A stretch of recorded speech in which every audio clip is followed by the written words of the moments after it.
Aduh, harga barang dah naik. Anak-anak nak pergi sekolah. Macam manalah saya nak cari duit ni?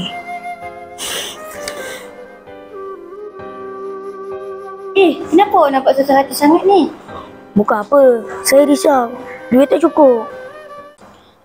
Sekarang kerajaan dah bagi banyak bantuan lah. Awak tak tahu ke pasal menu rahmah? Kita boleh beli banyak makanan sihat dengan harga yang murah. Contohnya adalah kita boleh guna Isara, Mai Kasih dan sumbangan tunai rahmah. Betul tu. Selain itu, ada juga program Mai Kasih. Bolehlah bantu keluarga yang memerlukan. Dapatlah rezeki untuk beli barang dapur. Semalam, saya baru je beli biskut, roti, beras dan lain-lain hanya menggunakan RM100 tu je. Dan jangan lupa juga yang terbaru, kerajaan ada beri RM100 untuk semua orang dewasa. Oh, ya ke? Banyaknya bantuan. Saya tak tahu pun. Jadi, saya tak keseorangan rupanya. Inilah Malaysia Madani. Kerajaan berusaha supaya rakyat tidak ditinggalkan. Alhamdulillah. Sekarang saya rasa lebih bersemangat.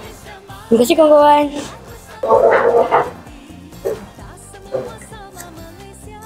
Malaysia Madani, rakyat disantuni. Bersama kita bina negara yang sejahtera, adil dan makmur untuk semua.